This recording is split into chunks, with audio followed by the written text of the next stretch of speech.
Hello, namaste, beloveds. I hope you are having a good day. So, here in the States, we are going into celebrating Mother's Day this weekend. I know in the Middle East, it's on what would be our spring equinox, and Father's Day is on the summer solstice, which is in June. But in the United States, it's the second weekend in May, and for Father's Day, it's the third Sunday in June. Gosh, dates. So, but this topic I've been kind of thinking about the last couple of days because, as a few of you know, I am a part of a gift giveaway, and one of the hashtags that I use is self-care ally, and that kind of got me thinking about self-care allies in general. Not so much for empaths or anyone who may wonder if they are an empath, or even if you consider yourself a healer or anything like that. It's just, what do you consider a self-care ally? And it's just kind of had me thinking because a lot of the things that I encourage in my clients and the people that I share information with is it's self-care is your personal responsibility, and the wonderful thing is that you have the power to choose what self-care you want in your life, and the rub is you are responsible for what kind of self-care you want in your life. So having a self-care ally or a series of allies is a really wonderful thing. So, just, for example, like having someone you confide in.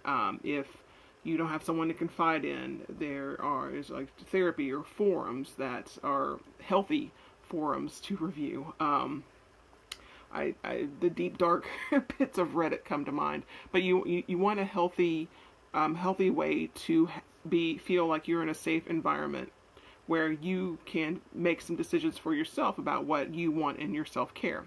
And I also bring mothering into that is because we're going into the weekend, Mother's Day weekend, and I know for a lot of us, myself included, I have not actually physically given birth to children, but I know just with all the work that I've done on myself, I have done a lot of mothering for others. And again, because I've not actually had children, I still love, deeply. I feel that as if I had actually given birth to children, even when I did very much in my heart of hearts felt that the world would end if I didn't have children.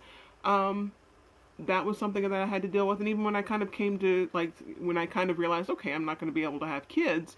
One of the comforting things for me was realizing that I would be able to, just by showing up, just by sharing, the information that I have shared and saying, it's going to be okay. You're just going to have to take really good care of yourself in order to really get that, that I'd be able to help way more people than I could ever possibly give birth to. And I found a lot of comfort in that, especially after my surgery that I had, because I was just having a lot of gynecological problems. It was just it just became more apparent. Okay, yeah, well, not everybody has kids, but a lot of people that don't have kids are really great, parental figures or caregivers or mentors.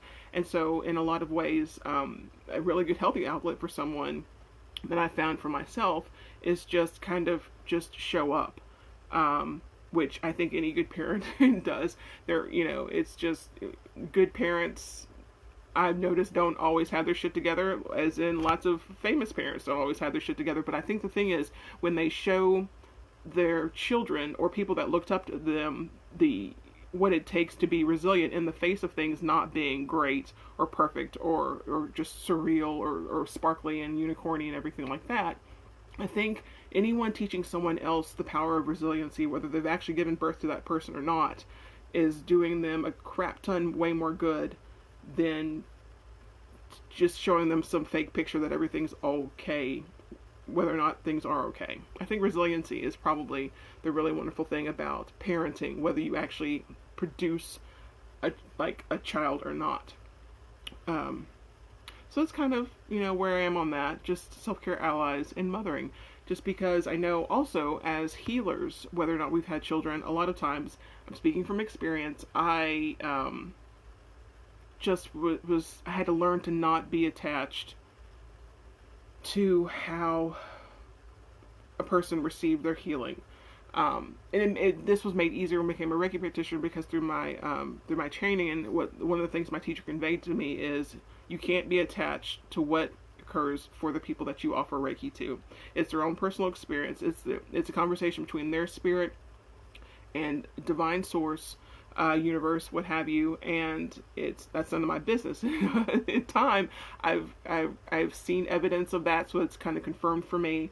But it's just easier as a healer to love from a distance and do your very best not to be attached. And I know it's really hard when you're in that mothering mode.